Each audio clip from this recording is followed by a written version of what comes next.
The dust swirled across the boardwalk like a phantom, dancing away from Fiona Newcomb's boots as she stepped off the stagecoach into the blistering heat of Manassas, Colorado. The year was 1878, and like the dust that scattered before her, Fiona felt just as easily dismissed by the world around her. Her hands clutched a worn leather satchel containing everything she owned, which wasn't much, and her eyes fixed on the ground as the driver tossed down her small trunk. "Welcome to Manassas, miss," the stagecoach driver said, tipping his hat before climbing back onto his perch. "Better find shelter before that storm hits." Fiona nodded but offered no verbal response. Her eyes shifted to the horizon where dark clouds were gathering over the distant mountains. The air hung heavy with the promise of rain, matching the weight in her chest. 23 years old, and starting over again in a town where no one knew her name or the whispers that had followed her from Boston to Denver and now here, to this dusty outpost on the frontier. The main street of Manassas stretched before her, lined with the typical establishments of a western town: a general store, saloon, small hotel, and assorted businesses. Men in dusty hats and women in practical dresses moved with purpose, paying her little mind as she stood motionless, gathering her courage. A man bumped into her shoulder as he passed, not bothering to apologize. Fiona didn't raise her voice in protest. She never did. Words didn't come easily to her, they never had, and after years of mockery for her hesitant speech and long silences, she'd learned to use them sparingly. Her aunt had called it stubborn muteness. Others had been less kind. "You need some help with that trunk, miss," the voice startled her. Fiona turned to find a woman in her 50s with streaks of gray in her dark hair and kind eyes that crinkled at the corners. "I'm Martha Wilson. I run the boarding house down the street," the woman said, pointing to a 2-story building with a wide porch. "You look like you might be needing a place to stay." Fiona nodded and managed a quiet "Yes, madam." "Well, let's get you settled then. My son can fetch your trunk." Martha called over to a young boy loitering nearby who came running. "This is Jimmy. He'll bring your things. Come along now." Martha chatted easily as they walked, requiring nothing more from Fiona than occasional nods. "We're a growing town, you know. The railroads made a difference, bringing in all sorts of folks. You got family here?" Fiona shook her head. "Looking for work then, I expect." A nod. "Can you sew?" "Cook, mind children." "I can sew," Fiona said softly. "And I've worked in a shop before." "Well now, that's good to hear. Mrs. Hamilton at the general store was just saying she needs help with the dry goods section. Her last girl got married to a rancher and moved out to his place." Martha led her up the steps of the boarding house. "I'll introduce you tomorrow. For now, let's get you a room and some supper." The boarding house was clean and modestly furnished. Martha showed her to a small room on the second floor with a narrow bed, washstand, and a window overlooking the street. It wasn't much, but it was more than Fiona had hoped for. "Supper's at 6, Martha informed her. "Dining rooms downstairs. You'll meet the other boarders then." Left alone, Fiona sank onto the bed, her shoulders relaxing for the first time since stepping off the stagecoach. She opened her satchel and removed a small framed photograph, the only image she had of her parents, both lost to influenza when she was 16. After their deaths, she'd been sent to live with an aunt in Boston who had little patience for a quiet, grieving girl. "You'll never find a husband if you can't speak up properly," her aunt had told her countless times. "Men want a woman with spirit, not a mouse they can barely hear." Fiona had tried. She'd practiced conversations in her mind, rehearsed responses, but when faced with actual people, the words tangled in her throat. It wasn't that she had nothing to say, quite the opposite. Her mind was always full of thoughts, observations, and questions. But transforming those thoughts into speech had always been a struggle, and years of ridicule had only made it worse. When her aunt had passed away 6 months ago, Fiona had sold what she could and headed west. Denver had proven too overwhelming, and after a brief, failed attempt at employment in a millinery shop where the owner had no patience for her quiet ways, she'd gathered her courage and her remaining funds and boarded the stagecoach to Manassas. At supper that evening, Fiona met the other boarders, two elderly sisters who taught at the local school, a young bank clerk from back east, and a traveling salesman who was passing through. Martha made the introductions, sparing Fiona from having to say much beyond, "Pleased to meet you." The conversation flowed around her as she ate quietly, answering direct questions with nods or brief responses. She could feel the others' assessment of her, their curiosity about the quiet newcomer, but no one pressed her for more than she offered. "Miss Newcomb will be speaking with Mrs. Hamilton about work at the store tomorrow," Martha announced as she passed a plate of biscuits. "I'm sure she'll be just what Emily needs." Fiona felt a flush of gratitude toward the older woman for her confidence. Perhaps things would be different here. Perhaps in Manassas, she could find a place where her silence wasn't a burden. The next morning, Fiona rose early, dressed in her best blue dress, and carefully braided her light brown hair. The mirror reflected a woman of average height with delicate features, and eyes the color of the sea glass she'd once collected along the Massachusetts shore. Her mother had always said her eyes were her best feature, but Fiona knew most people never looked at her long enough to notice them. Martha walked with her to Hamilton's General Store, a large establishment that served not only the town but the surrounding ranches as well. The bell above the door jingled as they entered, announcing their arrival to a plump woman arranging bolts of fabric on a table near the front. "Emily," Martha called, "I've brought you just what you need. This is Miss Fiona Newcomb, newly arrived from back east. She has experience in shop work and is quite skilled with a needle." Mrs. Hamilton looked up, her eyes appraising Fiona quickly. "Is that so? Well, we could certainly use the help. The spring shipment just arrived and I've more to unpack than hands to do it." She turned to Fiona. "You know your fabrics, girl?" Fiona nodded. "Yes, madam," she said softly. "I worked in a dry goods store in Boston for 3 years. Speak up, child." "I can't hear you mumbling," Mrs. Hamilton said sharply. Fiona felt her face grow hot. She cleared her throat and repeated her words, forcing her voice to be louder, though it strained her to do so. Mrs. Hamilton frowned slightly. "Well, I suppose you'll do.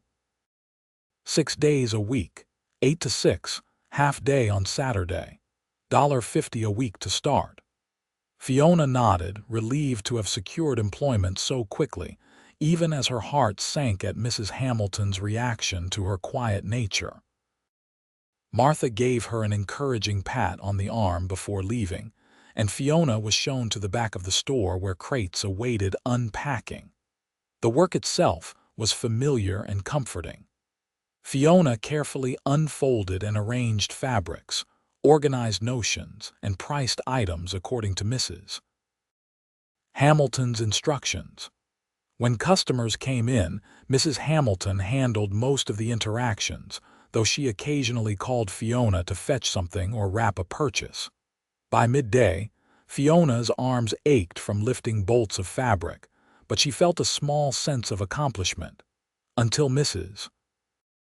Hamilton approached with a frown. "Miss Newcomb, Mrs. Baxter asked you 3 times about the calico, and you barely said 2 words in response. This won't do at all. Customers expect service with a smile and proper conversation. You can't just nod and point." "I'm sorry," Fiona said, her voice barely above a whisper. "I answered her questions, not in a way she could hear properly, and when she asked about your journey west, you just stood there like a statue." Mrs. Hamilton sighed heavily. "Look, I need someone who can engage with the customers, make them feel welcome. That's part of the business. Fiona felt the familiar knot forming in her throat. I can try harder, she offered. See that you do.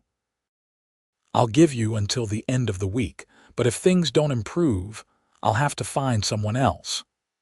Mrs. Hamilton walked away, leaving Fiona struggling to contain her emotions. The rest of the day passed in a blur of anxiety. Fiona tried to speak up when customers approached, but each attempt left her feeling more strained. By closing time, her head ached from the effort, and Mrs. Hamilton's tight-lipped expression made it clear that her performance had not improved sufficiently. The walk back to the boarding house felt longer than it had that morning. Fiona kept her head down, fighting back tears. One day in Manassas, and already she was failing, just as she had in Boston and Denver. Perhaps her aunt had been right.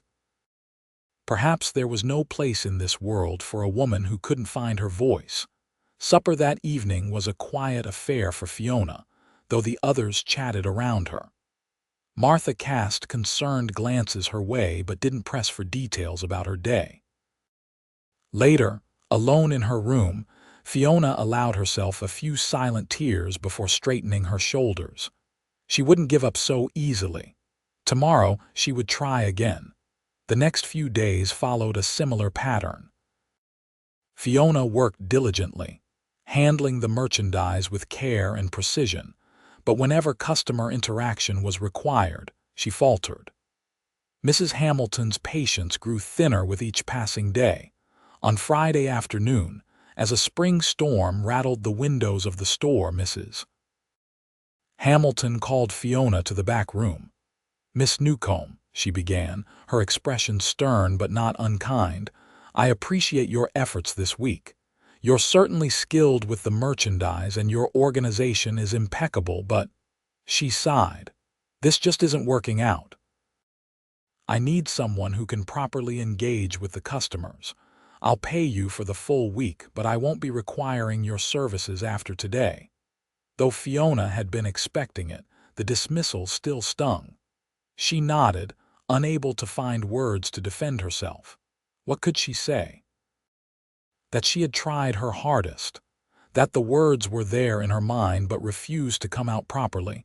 None of it would change the fact that she wasn't what Mrs. Hamilton needed. "I understand," she managed to say. "Thank you for the opportunity, Mrs.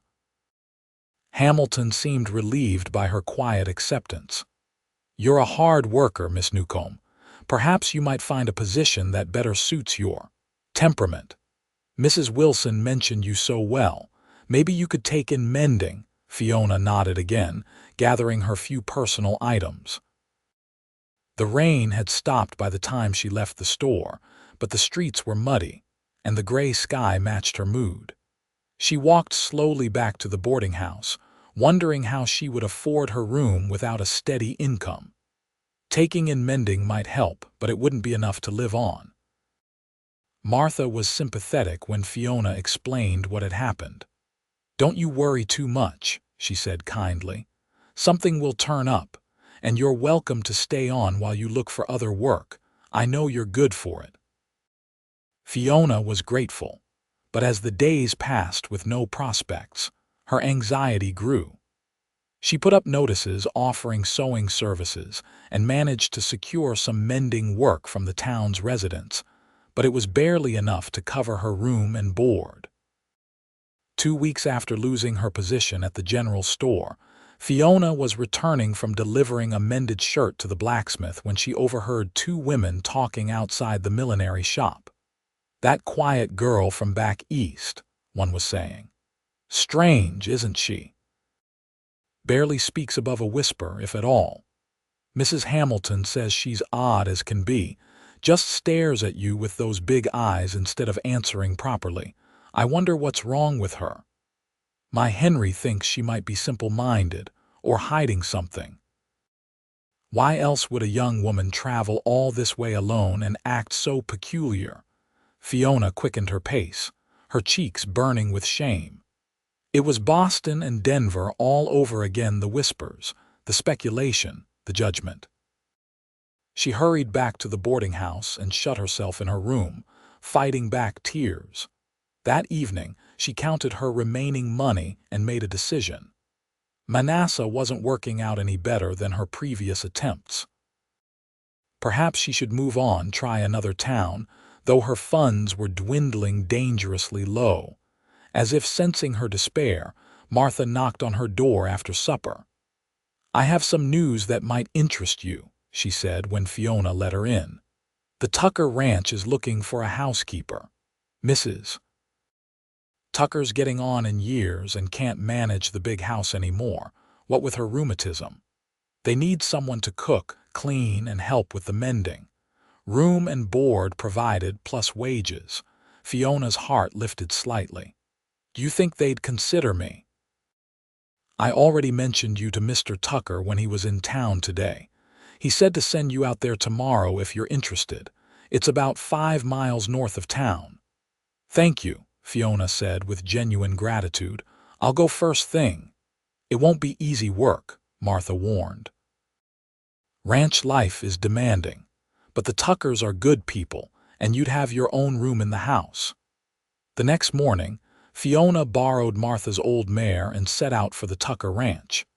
The spring air was fresh after the recent rains, and the landscape was beginning to green with new growth. As she rode, Fiona rehearsed what she would say to Mrs. Tucker, hoping she could make a better impression than she had at the general store. The Tucker Ranch was larger than she'd expected, a sprawling operation with a main house, several outbuildings, corrals, and pastures stretching toward the mountains. As she approached, a group of men on horseback rode in from the opposite direction, dusty and tired, looking from what appeared to be several days on the range. One of them, a tall figure on a chestnut horse, noticed her and broke away from the group, riding toward her. "Can I help you, miss?" he called as he drew closer. Fiona felt the familiar tightness in her chest, the words catching in her throat as the rider approached. He was younger than she'd expected, probably in his late 20s, with sun-bronzed skin and eyes the color of a summer storm. His hat was pushed back, revealing dark hair in need of a trim, and several days' worth of stubble shadowed his jaw. I'm here about the housekeeper position," she managed to say, her voice softer than she intended. He tilted his head slightly, studying her. "You'd be Miss Newcomb, then? Martha Wilson sent word you might be coming."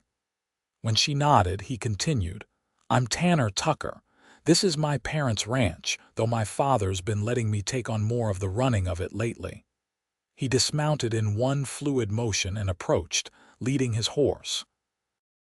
Up close, he was even more imposing, tall and broad-shouldered, with a quiet confidence in his movements.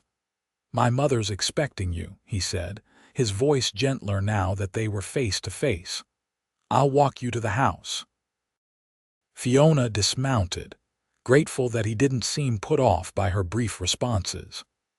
As they walked toward the main house, leading their horses, he pointed out various parts of the ranch, not seeming to mind when she only nodded in response. The main house was a substantial 2-story structure with a wide porch and large windows. It was more impressive than most homes in Manasseh, speaking to the success of the Tucker Ranch. Tanner helped Fiona tie her borrowed mare to the hitching post before leading her up the steps. "Ma," he called as they entered, "Miss Newcomb is here about the housekeeper position." A woman emerged from what appeared to be the kitchen, wiping her hands on her apron. Despite the lines of age and the gray in her once blonde hair, Mrs. Tucker was still a handsome woman with the same storm-gray eyes as her son. "Welcome, Miss Newcomb," she said warmly. "I'm Eleanor Tucker. Thank you for coming all this way. Tanner, why don't you see to your horse while I talk with Miss Newcomb?" He nodded, tipping his hat to Fiona before excusing himself. Mrs. Tucker led Fiona into a comfortable sitting room and gestured for her to take a seat. "Martha Wilson speaks highly of you," Mrs. Tucker began. She says you're a hard worker and skilled with a needle, which we certainly need around here. The position would involve cooking for the family and the ranch hands, cleaning the main house, and handling the mending. It's a fair amount of work, but you'd have Sundays off and Saturday afternoons when the work is caught up. Room and board, of course, and $15 a month. $15 was more than Fiona had expected. She nodded eagerly. You don't say much, do you, Mrs. Tucker observed, but unlike Mrs. Hamilton, her tone wasn't disapproving, merely curious. No, madam, Fiona admitted quietly. I've never been one for many words. Mrs. Tucker studied her for a moment. Well, there's worse traits than being close-mouthed. Lord knows we get plenty of chatter from the hands at mealtimes. Sometimes a bit of quiet is welcome, she smiled. When can you start? Relief washed over Fiona. I could gather my things and return tomorrow if that suits. That would be fine. Tanner can drive you back to town today and pick you up tomorrow. Mrs. Tucker rose. Now, would you like some coffee before you head back? You can tell me a bit about your experience and I'll show you around the house. The tour revealed a well-maintained home with 6 bedrooms, a large kitchen, dining room, sitting room, and study. Mrs. Tucker explained that her husband, Joseph, had built the house 20 years ago, expanding it as the ranch prospered. Fiona would have a small but comfortable bedroom off the kitchen with her own entrance to the yard. There are usually between 6 and 10 hands depending on the season, Mrs. Tucker explained. Right now we're at 8, plus my husband, Tanner, and myself. The hands eat in the bunkhouse except for supper, which is served here. I'll help you with the cooking until you get the hang of it. By the time they returned to the sitting room, Tanner had come back, cleaned up somewhat, his hair still damp from washing. Miss Newcomb will be starting tomorrow, Mrs. Tucker informed him. Can you take her back to town now and pick her up in the morning? Of course, he agreed easily. I need to pick up some supplies anyway. The ride back to Manassas was mostly silent. Tanner seemed comfortable with the quiet, unlike most people Fiona had encountered. Occasionally, he would point out a landmark or mention something about the area, but he didn't pressure her for responses or seem bothered by her brief answers. As they approached town, he finally asked, Have you been in Manassas long, Miss Newcomb? A few weeks, she replied softly. I came from Denver before that, and Boston originally. He nodded thoughtfully. That's quite a journey for a young woman alone. She tensed, expecting the usual questions or suspicions about why she'd traveled so far by herself, but instead he simply said, It must have taken courage. The unexpected comment took her by surprise. No one had ever suggested that her solitary journey westward might have been born of courage rather than desperation or some deficiency of character. She glanced at him, but his eyes were on the road ahead. I'll come by the boarding house around 9 tomorrow, he said as they reached town. Will that give you enough time to get ready? Fiona nodded. Yes, thank you. He helped her down from the wagon in front of Martha's boarding house, his hands strong and sure at her waist. For a brief moment, their eyes met, and Fiona felt an unfamiliar flutter in her chest before she quickly looked away. Until tomorrow, Miss Newcomb, he said, tipping his hat before climbing back onto the wagon. Martha was delighted to hear that Fiona had secured the position. The Tuckers are among the finest people in these parts, she assured her as Fiona packed her few belongings that evening. Joseph Tucker came out here with nothing 25 years ago and built that ranch from the ground up, and Alina's as kind a soul as you'll ever meet. And their son? Fiona asked, surprising herself with the question. Martha smiled knowingly. Tanner, he's a good man, serious like his father but fair. Turned down offers from some of the wealthiest families in the county. Everyone expected him to marry Beth Richardson last year. Her father owns the largest ranch north of here, but nothing came of it. Some say he's too particular, others that he's married to that ranch of his. She patted Fiona's hand. He'll treat you well, though. The Tuckers are known for how they treat their people. True to his word, Tanner arrived the next morning precisely at 9. He loaded Fiona's trunk into the back of the wagon with ease and helped her up onto the seat beside him. Martha waved them off, promising to visit when she could. The journey to the ranch seemed shorter this time, perhaps because Fiona was less anxious. The day was clear and bright, the mountains sharp against the blue sky. Tanner pointed out various landmarks as they traveled a creek where the fishing was good, a stand of trees where wild turkeys could often be found, the boundary line of Tucker land marked by a split-rail fence. "It's changed a lot since my father first came here," he remarked. All this was open range back then. Now there are fences and boundary disputes and all manner of complications. Still, it's good country, grows good grass, supports good cattle. There was pride in his voice when he spoke of the land, not boastful, but the quiet satisfaction of a man connected to the place he called home. Fiona found herself envying that sense of belonging, something she hadn't felt since her parents died. When they reached the ranch, Mrs. Tucker was waiting on the porch. She welcomed Fiona warmly and showed her to her room, a clean, simply furnished space with a comfortable-looking bed, a small dresser, washstand, and a window that overlooked a kitchen garden. "Get yourself settled in," Mrs. Tucker said.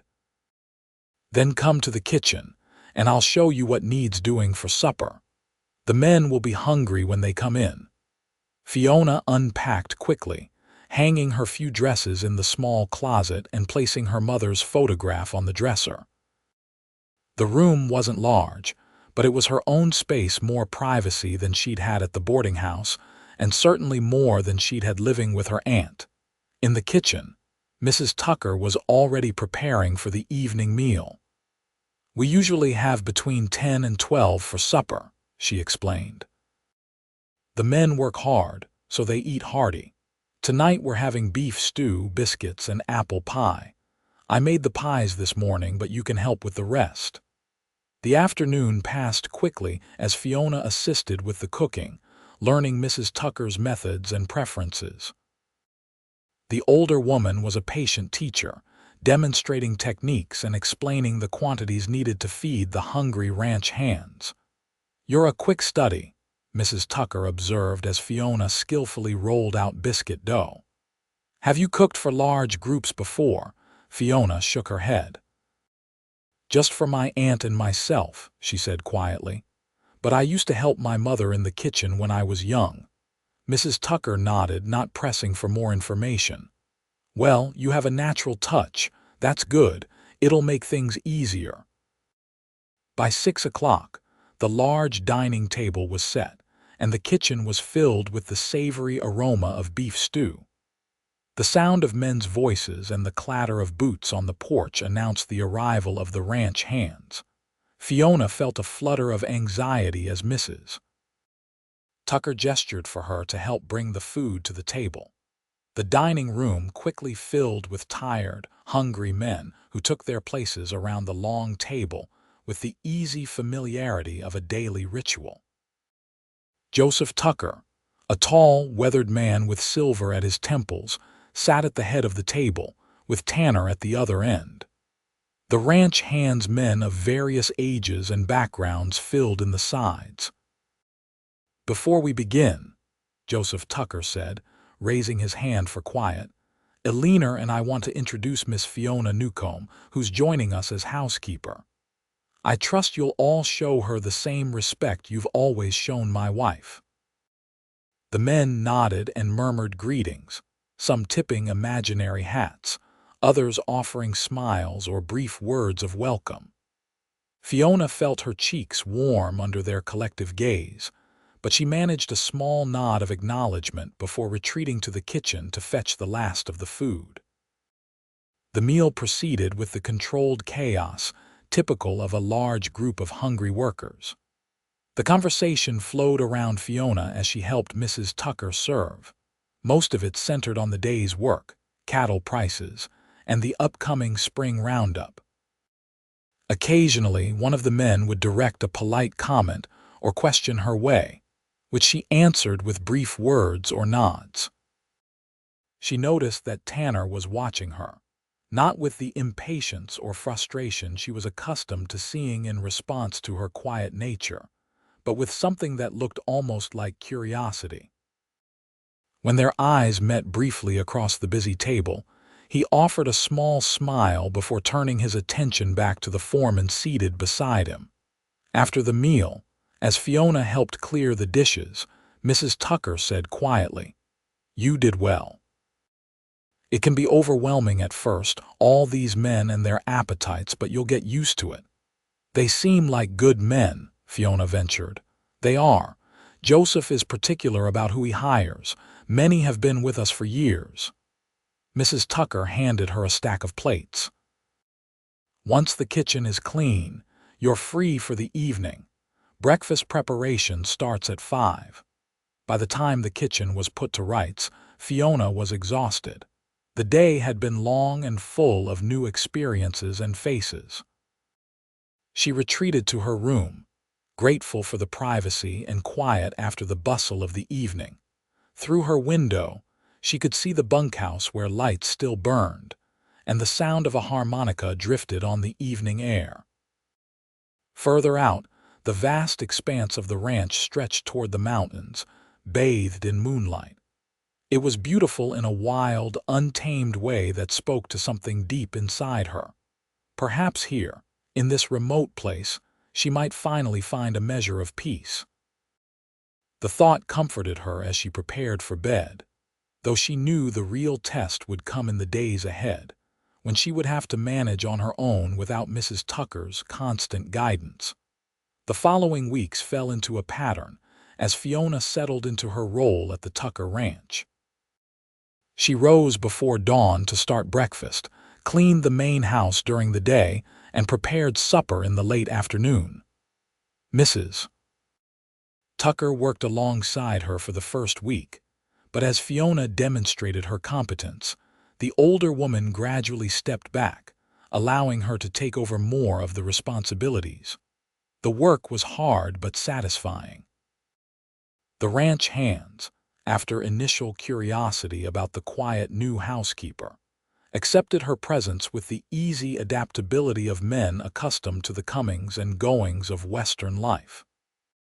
They were unfailingly polite, wiping their boots before entering the house and removing their hats, thanking her for meals with genuine appreciation.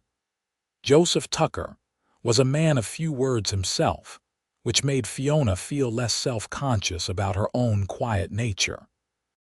He treated her with courtesy and respect, occasionally offering a word of praise for a particularly good meal, but otherwise leaving her to her duties. It was Tanner who puzzled her. Unlike the other men, who seemed to have decided she was simply shy or reserved, he watched her with thoughtful eyes, as if trying to understand something beyond her silence. He was unfailingly kind, often bringing wildflowers or interesting stones he found while out riding, leaving them on the kitchen windowsill without comment. Occasionally, he would linger after breakfast when the others had gone, drinking a last cup of coffee while she cleared the table, offering brief observations about the weather or the work planned for the day. One morning, about a month after Fiona's arrival, she was kneading bread dough when Tanner entered the kitchen, returning for a forgotten pair of gloves. "That looks like a good batch," he commented, watching as her hands worked the dough with practiced movements. "The starter's working well," she replied softly, not looking up from her task. "You know," he said after a moment, "you remind me of my father's best cutting horse." Startled, Fiona glanced up, uncertain whether to be offended. Seeing her expression, he quickly added, "That's a compliment, Miss Newcomb. That horse doesn't waste movement or make noise for the sake of it, but when he does something, it's with purpose and skill. Some folks mistake his quietness for dullness, but Pa and I know better." He picked up his gloves from the table. "Anyway, that bread smells promising. I look forward to having some at supper." With that, he was gone, leaving Fiona staring after him, her hands still buried in the dough. It was perhaps the strangest compliment she'd ever received, and yet it warmed her in a way that more conventional praise never had. He had seen value in her quietness, rather than deficit, a novel concept that stayed with her throughout the day. That evening, as she served fresh bread with the meal, Tanner caught her eye and nodded appreciatively after his first bite. "Just as good as it promised to be," he said simply, and Fiona found herself smiling in response. Spring moved into summer, bringing longer days and increasing activity on the ranch. Cattle drives, fence mending, and hay cutting kept the men busy from dawn to dusk. Fiona settled more deeply into her role, taking pride in keeping the house running smoothly and ensuring that good, hearty meals awaited the workers at the end of their long days. Mrs. Tucker, pleased with Fiona's work, began to teach her the particular skills needed for ranch life: how to preserve the summer's bounty for winter use, how to identify and use the wild plants that grew on Tucker land, how to manage the chickens and milk the 2 cows kept for the household's use. "You're a blessing, Fiona," Mrs. Tucker told her one afternoon as they worked together to put up jars of pickled beans. "I don't know how I managed before you came." Fiona flushed with pleasure at the praise. "I'm grateful for the position," she said, "and for your patience with me, Mrs. Tucker waved away her thanks. "There's nothing to be patient about. You do your work well and without complaint. That you're not one for idle chatter is no fault, whatever some folks might think." Fiona looked up in surprise. "Has someone complained?" No, Mrs. Tucker assured her. "But I heard from Martha Wilson that there was some talk in town about why you left Mrs. Hamilton's store. Some nonsense about you being too quiet for shop work." She shook her head. "People can be foolish, judging what they don't understand." Fiona concentrated on filling another jar, not wanting Mrs. Tucker to see how the words affected her. "It's been that way most of my life," she admitted softly. "People seem to think there's something wrong with not always having something to say." Mrs. Tucker's hand came to rest gently on her arm. "Some of the finest people I've known were quiet sorts," she said firmly. "My husband isn't one for many words, but he's the best man I've ever known. And you—" She smiled warmly. "You may not say much, Fiona, but what you do and how you care for this household speaks volumes." The older woman's words stayed with Fiona long after their conversation, a balm to wounds that had been inflicted by years of criticism and misunderstanding. For the first time, she began to think that perhaps her quiet nature wasn't a flaw to be overcome, but simply a part of who she was, a part that, at least here on the Tucker ranch, seemed to be accepted. One hot July afternoon, as Fiona was hanging laundry in the yard, she heard the sound of approaching horses. Looking up, she saw Tanner and 2 of the hands riding in, dust-covered and grim-faced. One of the men was slumped in his saddle, supported by his companion. "Fiona," Tanner called as they drew closer, "Frank's been hurt. Can you prepare a bed and get some water boiling? I'll ride for the doctor." Fiona nodded quickly and hurried inside to inform Mrs. Tucker, who immediately began preparing a room for the injured man. By the time the riders reached the house, they had hot water, clean cloths, and a bed ready. The injured ranch hand, Frank Miller, a man in his 30s who had been with the Tuckers for 5 years, had been gored by a bull while checking the herd. His side was badly lacerated, and he had lost a significant amount of blood by the time they got him to the house. While Tanner rode to Manassas for the doctor, Fiona and Mrs. Tucker cleaned the wound as best they could and made Frank as comfortable as possible. He was conscious but in considerable pain, gritting his teeth as they worked. "Sorry for the trouble, madam," he managed to say to Mrs. Tucker.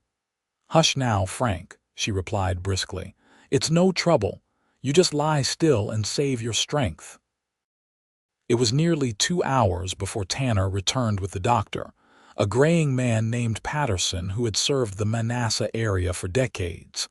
He examined Frank's wounds with practiced efficiency. "You're a lucky man, Miller," he pronounced. "Another inch and that horn would have punctured your lung. As it is, you'll need stitches and rest, but you should heal well enough." While the doctor worked, Fiona prepared a light broth for the injured man and fresh coffee for the others. The kitchen became a gathering place as the hands came in from their work, concerned about their fellow. "He's tough as old leather, Frank is," one of the older hands, a man called Hank, commented as he accepted a cup of coffee from Fiona. "Takes more than an ornery bull to put him down for good." The others nodded in agreement, their relief evident as the doctor emerged from the sickroom with the news that Frank would recover with proper care. "He'll need to stay abed for at least a week," Dr. Patterson informed them. "The wound needs to be cleaned and dressed daily. No riding or heavy work for at least 3 weeks after that. He'll stay here in the house until he's well enough to return to the bunkhouse," Mrs. Tucker declared. "Fiona and I will see to his care." After the doctor left, promising to return in a few days to check on his patient, the hands gradually dispersed back to their duties, leaving only Tanner in the kitchen with Fiona as she prepared to take some broth to Frank. "That was well handled," he said quietly. "You kept your head when many would have panicked." Fiona glanced up from the tray she was arranging. "There wasn't time to panic," she replied simply. Tanner's mouth quirked in a half-smile. "That's the truth of it. Still, not everyone would have known what to do." He hesitated, then added, "You've been good for this place, Fiona. I wanted you to know that." Before she could respond, he turned and left, the sound of his boots on the wooden floor fading as he walked away. Fiona stood still for a moment, the warmth of his words washing over her. It was the first time he had addressed her by her given name rather than Miss Newcomb, and the intimacy of it, coupled with his praise, sent an unfamiliar flutter through her chest. Caring for Frank added to Fiona's duties over the next week, but she didn't mind the extra work. The injured man was a patient sufferer, apologizing for the trouble and expressing genuine gratitude for her attention. As she changed his bandages and brought him meals, they developed a comfortable rapport that required few words. "You're an easy person to be around, Miss Fiona," Frank told her one afternoon as she helped him sit up to eat. "Some folks, they chatter so much you can't hear yourself think, but you—" He smiled. "You let a man have his thoughts." Fiona returned his smile, touched by the sincere compliment. "I've never been much for talk," she admitted. "Nothing wrong with that," Frank assured her. "My ma was the same way. Didn't speak often, but when she did, folks listened because they knew it'd be worth hearing." His words reminded her of what Tanner had said about his father's cutting horse, and she found herself sharing the comparison with Frank, who chuckled appreciatively. "That's Tanner for you, straight to the heart of things, even if his way of saying it is a bit unusual." Frank's eyes held a knowing look. "He thinks highly of you, you know. I've worked for the Tuckers for 5 years, and I've never seen him bring wildflowers to the kitchen before." Fiona felt her cheeks warm. "He's kind to everyone," she said, busying herself with straightening Frank's bed covers. "Kind, yes," Frank agreed, "but not particularly attentive, if you take my meaning. Tanner's always been focused on the ranch, to the point where many thought he'd never take a wife. Beth Richardson tried hard enough with her fancy dresses and her father's money, but Tanner wasn't interested." He studied Fiona's downturned face.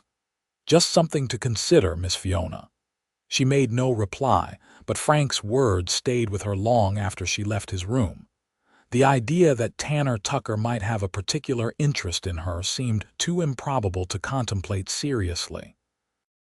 He was the son of a successful rancher, respected throughout the county, while she was just a quiet woman from back east with no family or prospects. And yet, there had been moments, glances across the dinner table, small kindnesses, words of appreciation that seemed to hold more weight than casual courtesy would warrant. The thought both thrilled and terrified her. Even if Tanner did harbor some interest, what could come of it? A man in his position would need a wife who could manage a large household, entertain important visitors, and hold her own in the society of ranching families. Fiona, with her hesitant speech and tendency toward silence, was ill-suited for such a role.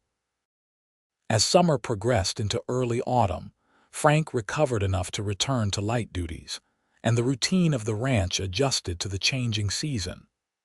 Harvest time brought its own demands, with gardens to be gleaned, fruit to be preserved, and preparations to be made for the coming winter. One crisp September evening, as Fiona was returning from gathering the last of the tomatoes from the kitchen garden, she encountered Tanner near the barn. He was brushing down his horse after a day's riding, his movements rhythmic and practiced. "Good evening, Fiona," he greeted her, pausing in his task. "That's quite a harvest you've got there." She nodded, holding up the basket of ripe tomatoes. "The last of them, I think. Your mother wants to make one more batch of preserves." "She's always thinking ahead," he said with affection. "Pa says she could prepare for winter better than a whole colony of squirrels." Fiona smiled at the comparison. "It's wisdom, planning for lean times during plenty." "Indeed it is."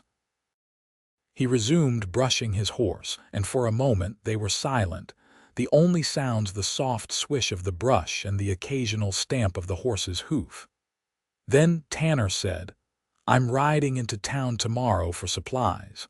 Would you like to come along? Ma mentioned you might need some things from the mercantile." The invitation took her by surprise. "Yes, I would," she replied after a moment. "There are some items Mrs. Tucker requested." "Good." He nodded, seeming pleased. "We'll leave after breakfast if that suits you." The next morning dawned clear and cool, a perfect autumn day for the ride to Manassas. Fiona dressed with particular care in her best blue dress, braiding her hair neatly and pinning it up. Mrs. Tucker gave her a list of items needed from the general store, along with money to purchase them, and a knowing smile that made Fiona blush. Tanner was waiting with the wagon when she emerged from the house. He helped her up onto the seat with a gentle hand at her elbow, his touch light but sure. As they set off down the road toward town, Fiona felt both nervous and exhilarated, acutely aware of his presence beside her. "It's a fine day for a drive," Tanner remarked, glancing up at the clear blue sky. "We've been blessed with good weather this autumn." Fiona nodded in agreement. "The colors are beautiful," she said softly, looking at the changing leaves of the cottonwoods along the creek. They fell into a comfortable silence as the wagon rolled along, the horses' hooves making a steady rhythm on the packed earth of the road.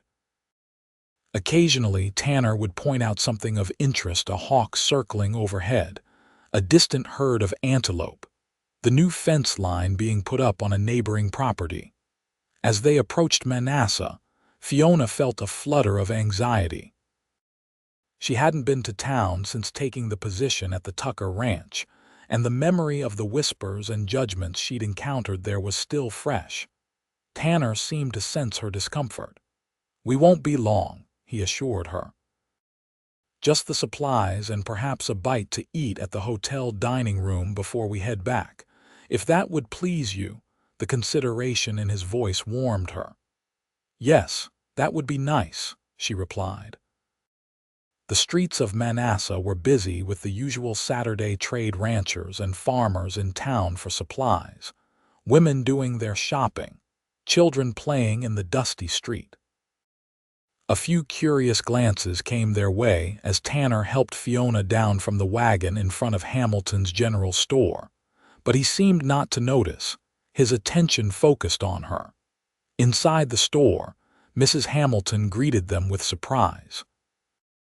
"Why, Miss Newcomb, it's been an age since we've seen you in town. And Mr. Tucker, good day to you, sir." "Mrs. Hamilton," Tanner acknowledged with a nod, "we're here for supplies. Miss Newcomb has a list from my mother." Fiona produced the list, her eyes downcast, remembering her dismissal from this very store months earlier. Mrs. Hamilton glanced over the items, her manner professional if not particularly warm. "I believe we have everything you need," she said. "It will take some time to gather it all." "That's fine," Tanner replied easily. "We'll browse while we wait." As they moved through the store, Fiona was acutely aware of the eyes following them. Mrs. Hamilton wasn't the only one who remembered her previous employment and departure, it seemed. She could hear the whispers, feel the speculative glances, and her old anxiety began to resurface. Tanner, walking beside her, must have noticed her tension. He leaned down slightly to speak near her ear. "Pay them no mind," he said quietly. "Small-town curiosity is like a summer storm, noisy but soon past." His words, and the warm breath that carried them, sent a shiver down Fiona's spine that had nothing to do with fear. She glanced up at him, meeting his eyes briefly before looking away, but the moment of connection steadied her. They were examining a display of new tools when a well-dressed woman approached, her manner confident and her smile directed entirely at Tanner. "Tanner Tucker, as I live and breathe," she said, extending a gloved hand. "It's been an age since you've graced us with your presence in town." "Miss Richardson," Tanner greeted her, taking her hand briefly. "How are you?" "All the better for seeing you," she replied with a coquettish smile. Her eyes flickered to Fiona, assessing and dismissive in a single glance. "And who is your companion?" "This is Miss Fiona Newcomb, our housekeeper," Tanner said, his tone giving the introduction more weight than the position might typically warrant. "Fiona, this is Miss Beth Richardson of the North Creek Ranch." Fiona nodded politely, managing a soft "pleased to meet you." Beth Richardson's smile didn't reach her eyes. "Ah, yes, I'd heard the Tuckers had hired someone new. How fortunate for you." She turned her attention back to Tanner. "Father was just saying the other day how long it's been since you joined us for dinner. You must come soon. We have so much to catch up on." "Please thank your father for the invitation," Tanner replied with polite neutrality. "I've been kept busy with the fall roundup and preparations for winter." "Surely you can spare one evening," Beth pressed, laying a hand on his arm. "For old friends." Fiona looked away, uncomfortable with the obvious familiarity and the undertone of possession in Beth's gesture. She moved slightly apart, pretending interest in a display of fabrics while the conversation continued. "Perhaps after the first snow," Tanner was saying when Mrs. Hamilton called from the counter. "Your order's ready, Mr. Tucker." With a polite nod to Beth, Tanner excused himself and moved to the counter, glancing back to ensure Fiona was following. Beth Richardson's gaze tracked them both, her expression speculative and not entirely pleased. The interaction left Fiona feeling unsettled. It was clear that Beth Richardson had a prior claim of some sort on Tanner's attention, if not his affections. The woman was everything Fiona was not: confident, well-spoken, clearly from a family of means and position. Beside her, Fiona felt particularly small and insignificant. Once their purchases were loaded into the wagon, Tanner suggested they have lunch at the hotel dining room as planned. Fiona almost declined, her confidence shaken by the encounter in the store, but the thought of returning immediately to the ranch seemed equally unappealing. She nodded her agreement, and they made their way to the hotel. The dining room was moderately busy, but they were seated at a small table near a window overlooking the main street. Tanner ordered for both of them, after a brief consultation, roast beef, potatoes, and apple pie for dessert. As they waited for their food, he seemed to sense her discomfort. "Beth Richardson can be overwhelming," he said, a slight smile playing at the corners of his mouth. "Her father and mine have been friendly competitors for years, and Beth has always been determined to merge the two ranches through marriage." Fiona glanced up, surprised by his frankness. "She seems very certain of her welcome." "Beth is certain of many things," Tanner replied dryly, "not all of them accurately." There was something in his tone that eased the knot of tension in Fiona's chest. Before she could respond, their food arrived, and the conversation turned to more general topics: the coming winter, the success of the fall roundup, plans for improvements to the ranch house. As they ate, Fiona gradually relaxed, finding comfort in Tanner's steady presence and undemanding conversation. He didn't seem to mind her brief responses or the periods of silence between them. If anything, he appeared to prefer it to the constant chatter that had characterized Beth Richardson's approach. After lunch, as they prepared to leave the hotel, they encountered Dr. Patterson in the lobby. The doctor greeted them warmly, inquiring after Frank's recovery and Mrs. Tucker's health. "Both doing well," Tanner assured him. "Frank's back to most of his duties now, though we're keeping him away from the bulls." This last was said with a wry smile that the doctor returned, wise precaution. Dr. Patterson turned to Fiona. "And how are you finding life on a cattle ranch, Miss Newcomb? Quite a change from Boston, I imagine." "It suits me," she replied softly, and found that she meant it more deeply than those simple words could express. The doctor nodded, seeming to understand what remained unsaid. "Some folks are made for city life, with all its bustle and noise, while others need the open spaces to breathe properly. I've always thought there's wisdom in knowing which type you are." It was mid-afternoon by the time they started back to the ranch, the wagon loaded with supplies and the sun beginning its descent toward the western mountains. The air had cooled, and Tanner produced a blanket from beneath the seat, draping it over Fiona's lap with care. "Can't have you catching a chill," he said when she thanked him. "Ma would have my hide if I brought you home sick." The road back to the ranch seemed shorter somehow, the awkwardness of the morning replaced by a comfortable companionship that required few words. As they passed through a particularly beautiful stretch, where the road wound alongside a stream lined with golden cottonwoods, Tanner drew the horses to a stop. "Look there," he said quietly, pointing toward a clearing where a doe and her nearly grown fawn were drinking from the stream, unaware of their presence. Fiona watched, entranced, as the graceful animals raised their heads, ears twitching alertly, before returning to their drink. It was a moment of such perfect peace and beauty that she felt tears prick unexpectedly at her eyes. "Sometimes," Tanner said softly, "I think God created all this just so we could have moments like this, moments when everything is exactly as it should be, and you know you're exactly where you're meant to be." Fiona turned to look at him, struck by the sentiment that echoed her own feelings so precisely. His eyes met hers, gray as the storm clouds that gathered over the mountains in summer, but warm with an emotion she wasn't sure she dared name. "Your silence speaks volumes to me, Fiona," he said, his voice low and sincere. "I've known women who fill every moment with words but say nothing of consequence, but you—" He shook his head slightly, as if searching for the right way to express his thought. "When you do speak, it matters." And when you don't, I feel like I understand anyway." It was perhaps the most beautiful thing anyone had ever said to her.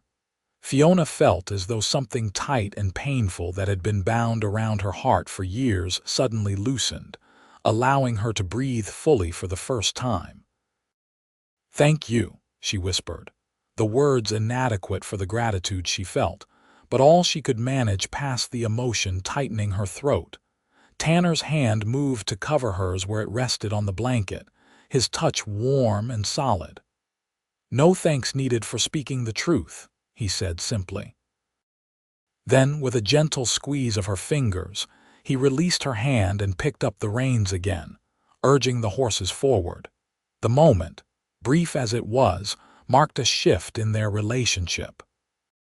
Nothing was said outright, no declarations were made, but Fiona felt the change in the air between them, a new awareness, a possibility that hadn't existed before. As autumn deepened toward winter, the work on the ranch changed with the season. The cattle were moved to protected pastures closer to the main buildings. Hay was distributed daily, and the rhythm of life adjusted to the shorter days and colder nights. Inside the house, Fiona's duties expanded to include helping with the mending of winter gear, making candles from the tallow saved throughout the year, and assisting Mrs. Tucker with the planning for Christmas, which was apparently a significant celebration at the ranch. "Joseph always insists on having all the hands and their families join us for Christmas dinner," Mrs. Tucker explained as they sorted through decorations stored in the attic. "It's been our tradition since the early days when the ranch was just getting established. Back then, it was a way to thank the men for sticking with us through the hard times. Now, it's simply what we do." The preparations gave Fiona plenty to occupy her hands and mind, but her thoughts frequently returned to that moment by the stream and the words Tanner had spoken. Since their return from town, he had been as considerate as ever, but the demands of the ranch had kept him busy from dawn until well after dark most days, leaving little opportunity for private conversation. Still, there were small moments, a lingering glance across the dinner table, a gentle touch to her shoulder as he passed behind her chair, wildflowers replaced by sprigs of evergreen with bright red berries on the kitchen windowsill. Each gesture spoke of an attention that went beyond mere courtesy, and Fiona found herself anticipating his presence with a flutter of awareness that was both thrilling and terrifying. The first significant snowfall came in early December, transforming the landscape overnight into a world of pristine white. Fiona woke to find the window of her room frosted with delicate patterns, and the view beyond a study in white and gray. The beauty of it took her breath away, and she stood for several minutes simply absorbing the changed landscape before hurrying to start breakfast. The kitchen was already warm when she entered, the stove lit, and a pot of coffee brewing. Tanner stood at the window, watching the snow continue to fall, a cup of coffee in his hand. "Good morning," he greeted her, turning at the sound of her entrance.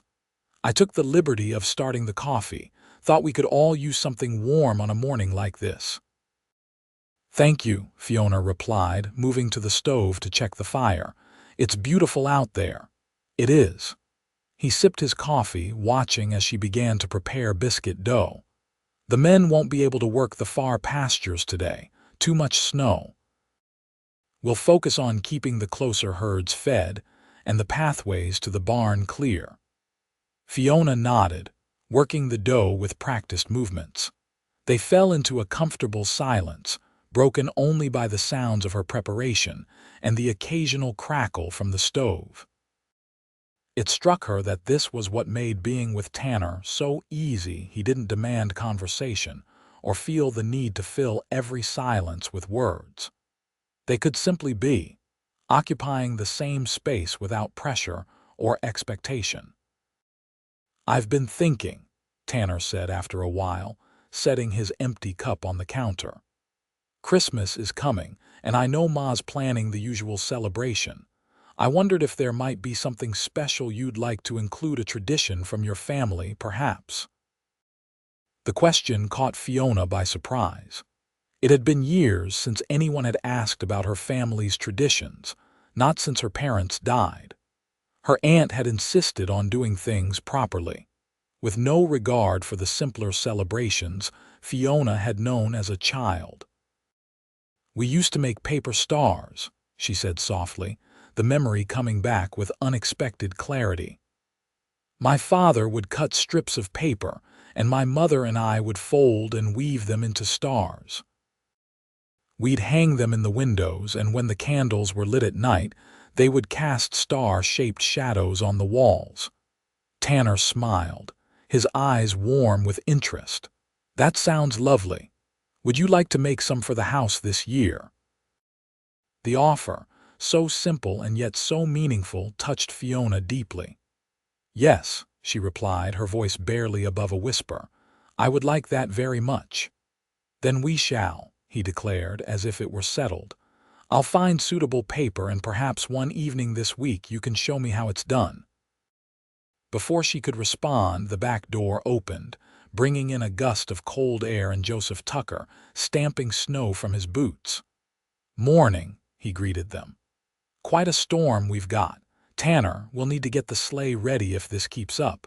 Only way we'll be able to reach the north pasture."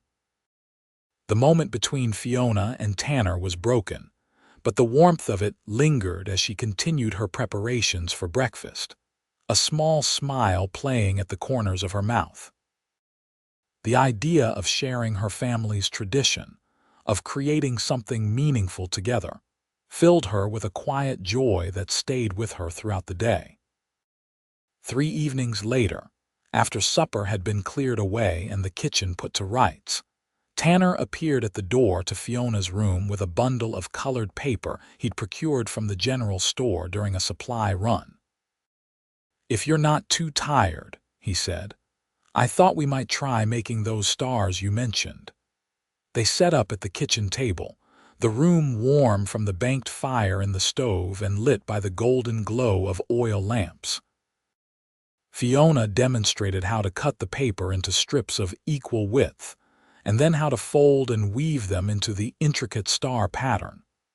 Tanner watched with careful attention before attempting his own. His large hands, more accustomed to ropes and reins than delicate paperwork, were surprisingly deft. His first attempt was a bit lopsided, but he studied it critically, then tried again with better results. Soon they had a small collection of stars in various colors spread across the table. "My mother would tell stories while we worked," Fiona said, her fingers moving with the muscle memory of childhood as she wove another star. Tales of the wise men following the star to Bethlehem, or legends about the stars in the sky. She knew so many stories. The memory brought both pleasure and a sweet ache of loss. "Tell me one," Tanner requested, looking up from his work. Fiona hesitated, unused to being asked to speak at length, but his expression was genuinely interested, and the setting, just the two of them in the warm kitchen with their hands busy with a shared task, felt safe somehow. She began hesitantly, recounting a story her mother had often told about how the stars were put in the sky to guide lost travelers home. As she spoke, her voice grew steadier, the words coming more easily than she could remember in years. Tanner listened without interruption, his eyes on his work but his attention clearly focused on her words. When she finished, he looked up with a smile that warmed her to her core. "You have a beautiful voice," he said simply. "I wish you'd use it more often." The compliment brought a flush to her cheeks. "I'm not used to people wanting to hear it," she admitted. His expression grew serious.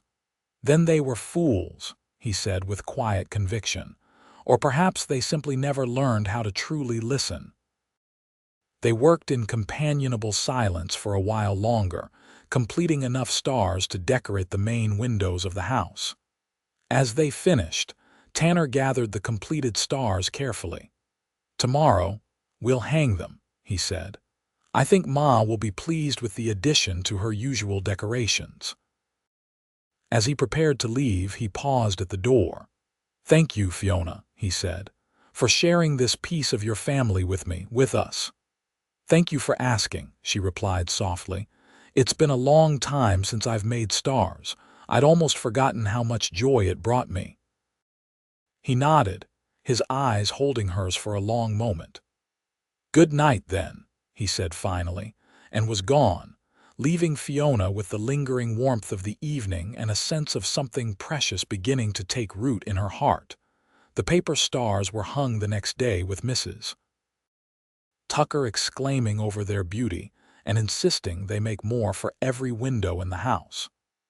The project became an evening activity for the household, with even Joseph Tucker joining in occasionally, his weathered hands creating surprisingly precise stars under Fiona's guidance. As Christmas approached, the house took on a festive air. Evergreen boughs decorated the mantels and staircase, candles were placed in windows, and the scents of cinnamon, nutmeg, and ginger filled the kitchen as Fiona and Mrs. Tucker baked traditional holiday treats. The paper stars, hung in clusters at the windows, caught the light and cast their shadows on the walls and floors, just as Fiona remembered from her childhood. Each time she passed one, she felt a connection to her parents and a growing sense of belonging to this new place and these people who had welcomed her and her traditions. 2 days before Christmas, a package arrived for Fiona, a surprise that left her momentarily speechless. It was from Martha Wilson, who had promised to visit but had been prevented by the snow. Inside was a beautiful shawl in soft blue wool, with a note wishing Fiona a happy Christmas and expressing pleasure at hearing through her son Jimmy, who occasionally delivered supplies to the ranch, that Fiona was thriving at the Tuckers. That evening, as Fiona wore the shawl while helping to decorate the large pine tree Joseph and Tanner had brought in from the hills, she felt a contentment she hadn't known in years. Mrs. Tucker was directing the placement of ornaments, many of them handmade by Tanner when he was a boy, while Joseph reminisced about Christmases past. "Remember the year the snow was so deep we couldn't get to town for supplies," he was saying. "We made do with what we had, and it turned out to be one of the best Christmases ever. That was the year Tanner made me that wooden box," Mrs. Tucker recalled, pointing to a carved box on the mantel. "Still keep my special buttons in it." Tanner, hanging an ornament near the top of the tree, smiled at the memory. "Took me weeks to carve it without you knowing, Ma. Had to hide it in the barn and work on it whenever I could slip away." "Always were sneaky about presents," his father commented with affection. Even as a little tyke, he'd be plotting and planning weeks ahead. The family's easy reminiscence made Fiona both happy to be included and a little wistful for her own lost family traditions. As if sensing her thoughts, Tanner moved to stand beside her, speaking quietly so only she could hear. "I have something for you," he said. "A Christmas gift, but I'd like to give it to you privately if that would be all right. Perhaps tomorrow evening after supper." Fiona nodded, curious and touched by the serious note in his voice. "I'd like that," she replied softly. The next evening, after the dishes were cleared and Mrs. Tucker had retired to the sitting room with her mending, Tanner caught Fiona's eye and nodded slightly toward the back door. Wrapping her new shawl around her shoulders, she followed him out onto the back porch, where the night air was cold and clear, the stars brilliant overhead in a cloudless sky. "It's not snowing tonight," he observed, looking up at the stars. "A good omen, perhaps." Fiona followed his gaze, admiring the vastness of the night sky. "It's beautiful," she said.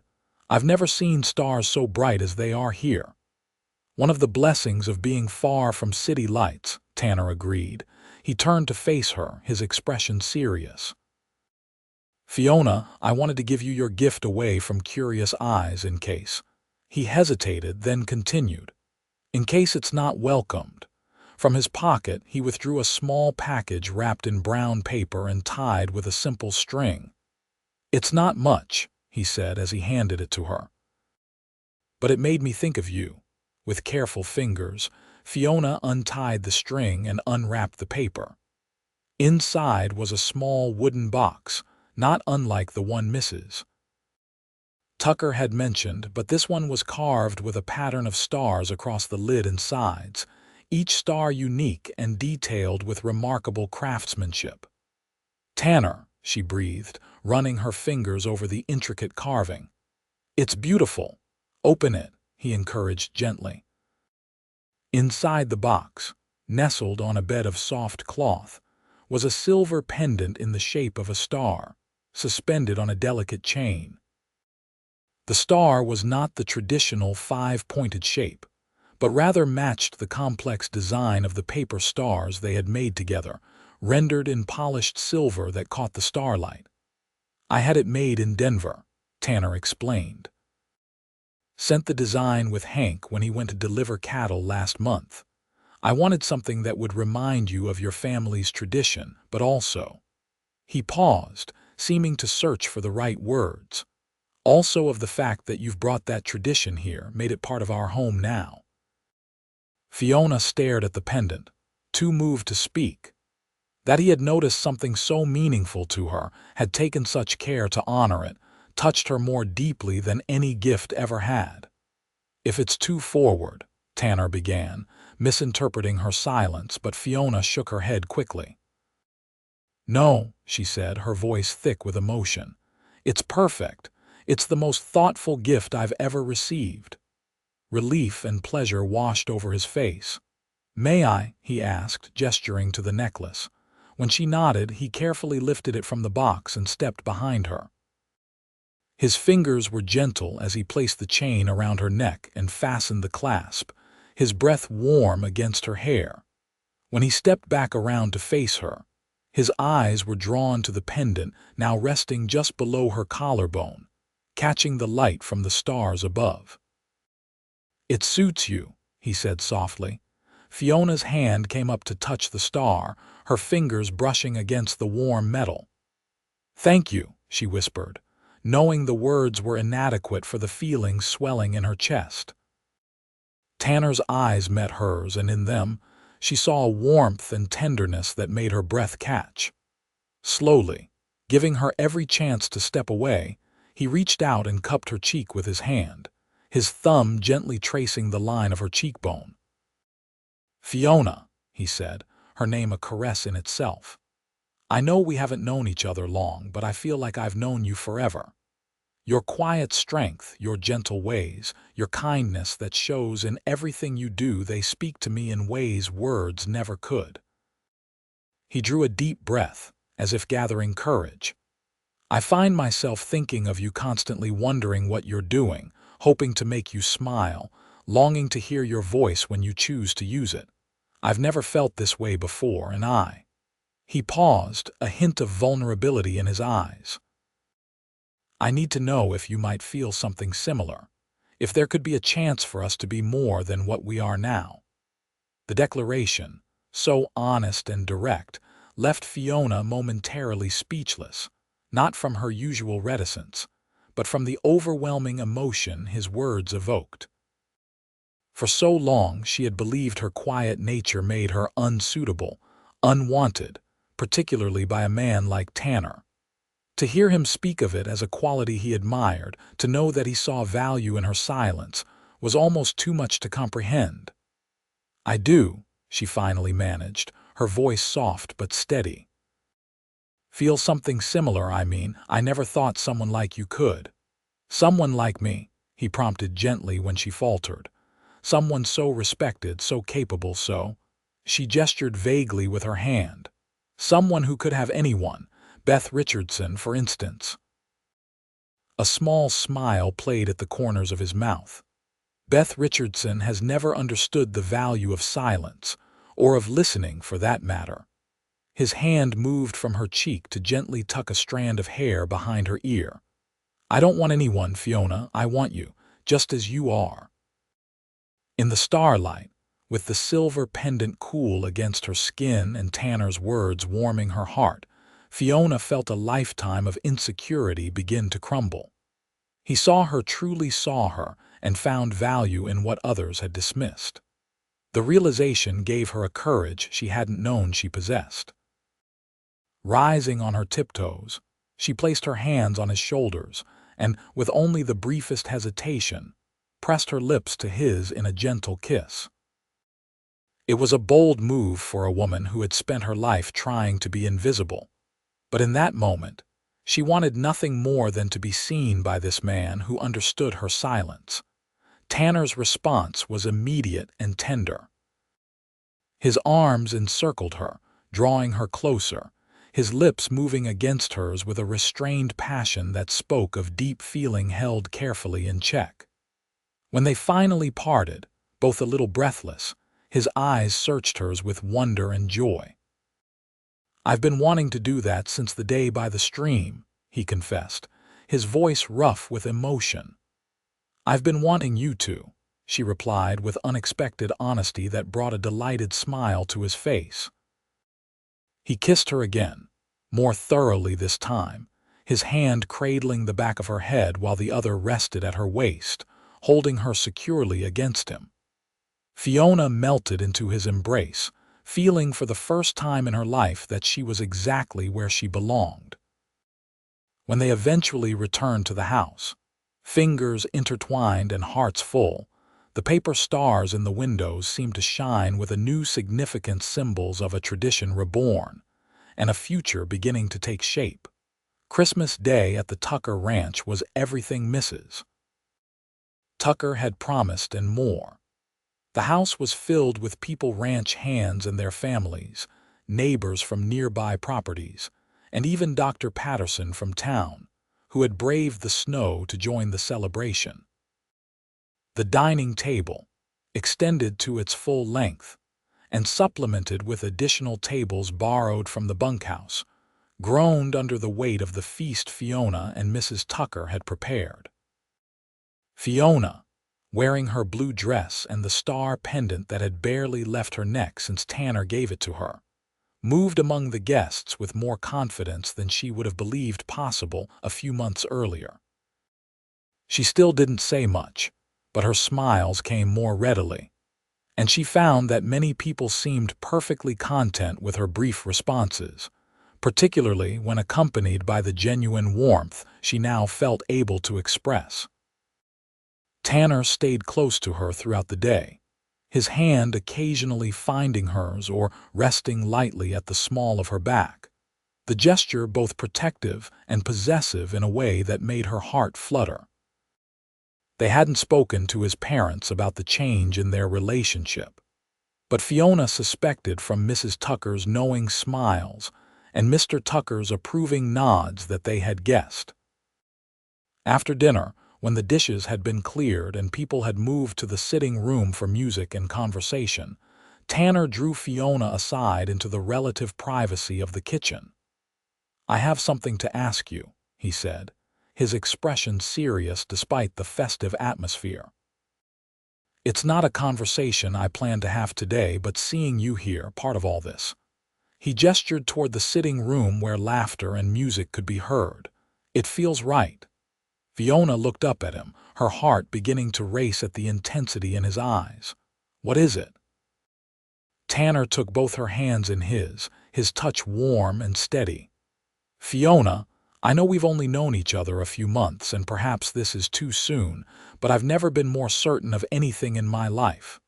He took a deep breath. "I love you.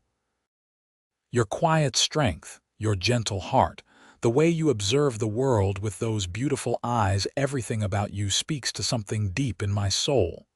I want to build a life with you if you'll have me." The words hung in the air between them, momentous and transformative. Fiona felt tears prick at her eyes, but they were tears of joy, not sorrow. For so long, she had believed her quietness made her unlovable, unsuitable for the very happiness Tanner was offering. To hear him declare not only his love but his appreciation for the very quality others had rejected was almost too much to comprehend. "You don't have to answer now," Tanner added quickly, seeing her emotional response. "I know it might seem sudden, yes," Fiona interrupted, her voice soft but clear. "My answer is yes, Tanner, I love you too." The smile that broke across his face was like sunrise after the longest night, brilliant and full of promise. He gathered her into his arms, lifting her slightly off her feet in his enthusiasm, his laughter a rumble she could feel against her chest. "You've made me the happiest man in Colorado," he declared, setting her down gently and framing her face with his hands. "We'll tell my parents tomorrow if that suits you. Tonight is for us to know, just us." Fiona nodded, too full of emotion for more words, but her eyes conveyed everything her voice could not. Tanner kissed her then, a kiss full of promise and future, of shared dreams and quiet understanding. The sound of footsteps approaching the kitchen caused them to step apart just as Mrs. Tucker entered, carrying a stack of empty plates. "There you are," she said, her knowing eyes taking in their flushed faces and bright eyes. "We're about to have the singing, and Frank's asking for Fiona to come hear his rendition of O Holy Night.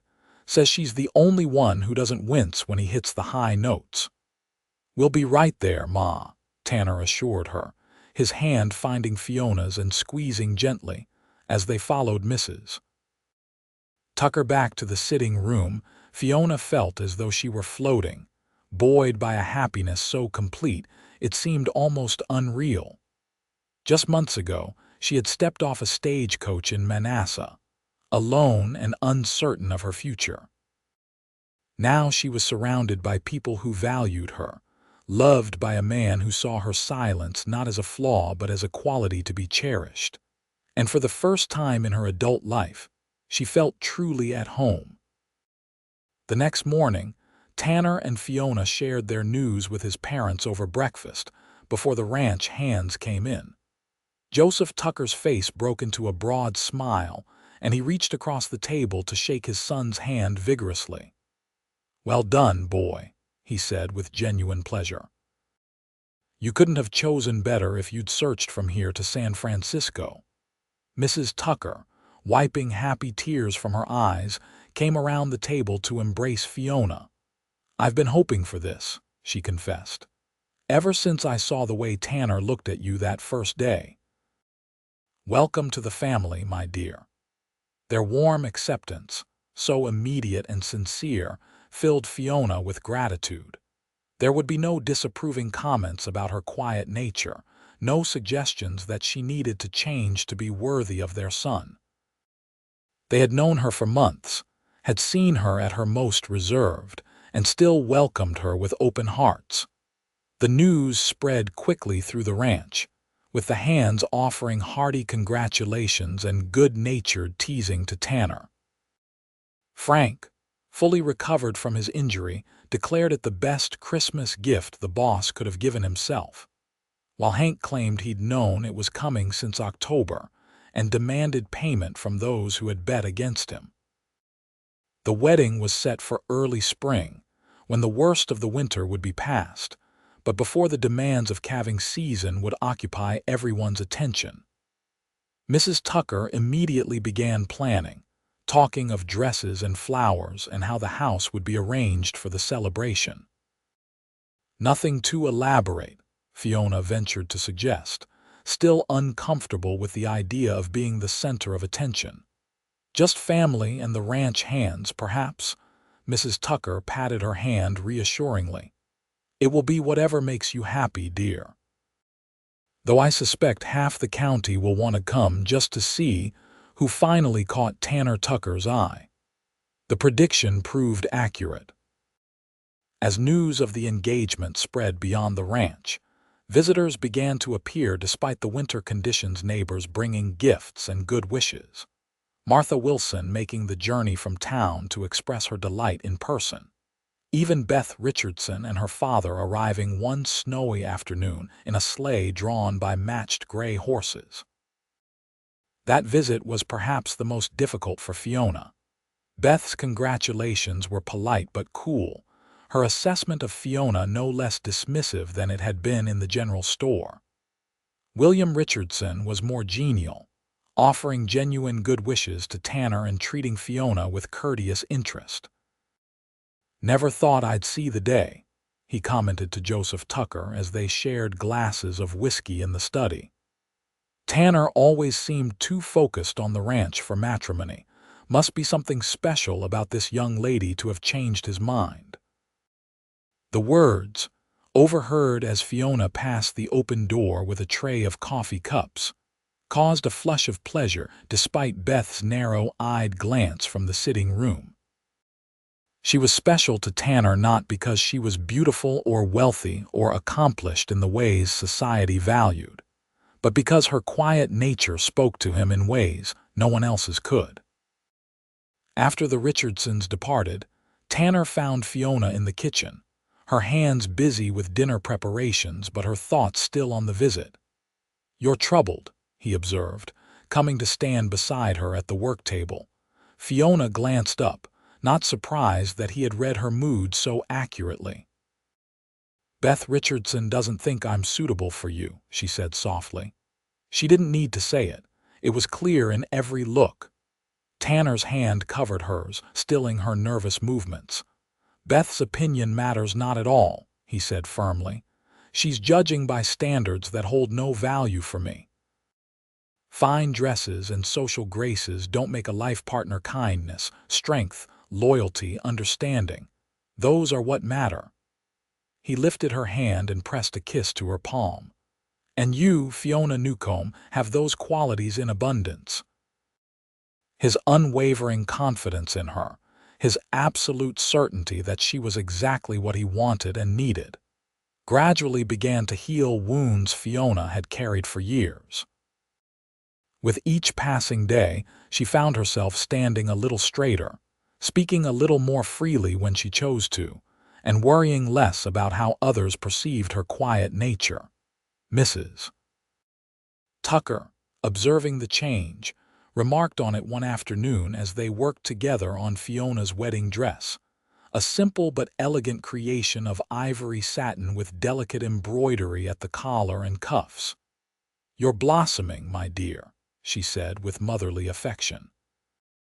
"Like one of those desert flowers that needs just the right conditions to show its true beauty." Fiona smiled, touched by the comparison.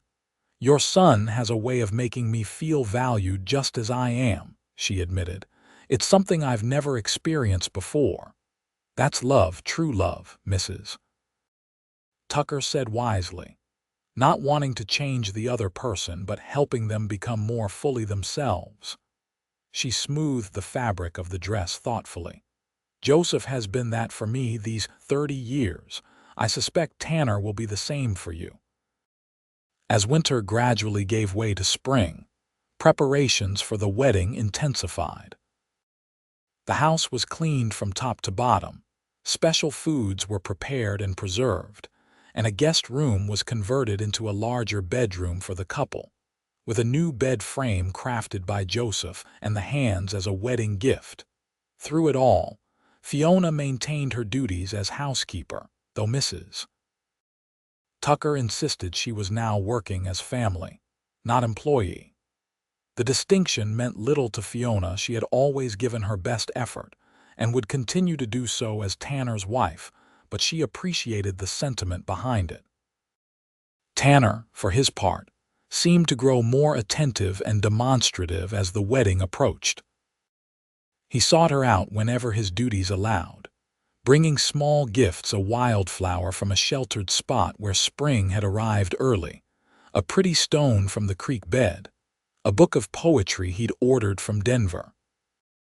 Each evening, they would find a few moments alone, sometimes just sitting together in companionable silence, his arm around her shoulders and her head resting against him, content in their shared quiet. The day before the wedding, Fiona found herself overcome with a sudden rush of emotion as she stood in her room, looking at the wedding dress hanging from the wardrobe door. It wasn't sadness or fear, but rather a poignant awareness of how far she had come from that uncertain young woman who had stepped off the stagecoach in Manasseh less than a year ago. A soft knock at her door roused her from her reflections. Opening it, she found Tanner standing there, a small package in his hand and concern in his eyes. "You've been quiet today," he said, then smiled at his own words. "More quiet than usual, I mean. Are you having doubts?" Fiona shook her head quickly. "No, not at all," she assured him. "Just remembering, thinking about how much has changed since I came here." Relief softened his features. "For the better, I hope." "For the best," she corrected, stepping back to allow him to enter. "What's that?" she asked, indicating the package. "A wedding gift," he replied, holding it out to her. "Tradition says I should wait until tomorrow, but I wanted to give you this privately." Fiona took the package, wrapped in simple brown paper like the Christmas gift had been. Inside was a journal bound in soft leather, the cover embossed with her initials, or rather, what would be her initials after tomorrow. "FT. I know you don't always find it easy to speak," Tanner explained as she ran her fingers over the fine leather. "But I've noticed how observant you are, how deeply you think about things. I thought perhaps you might want to write down your thoughts, your observations, the things that matter to you." He looked suddenly uncertain. "If it's presumptuous, it's perfect," Fiona interrupted, clutching the journal to her chest. "Truly perfect. How did you know that I used to keep a journal when I was younger?" "I didn't," he admitted. "But it seemed to suit you, a private place for all the thoughts and feelings that you might not share aloud." The thoughtfulness of the gift, his understanding of her need for a form of expression that didn't require speech, touched her deeply. Rising on her tiptoes, she kissed him softly. "Thank you," she whispered against his lips, "for understanding me better than anyone ever has." Tanner's arms came around her, holding her close. "That understanding goes both ways," he murmured. "You know me in ways no one else does, see things others miss. It's one of the reasons I love you." They stood together for a long moment, wrapped in each other's arms, the journal pressed between them like a promise of all the thoughts and feelings they would share in the years to come. The wedding day dawned clear and mild, the early spring sunshine casting a golden glow over the ranch.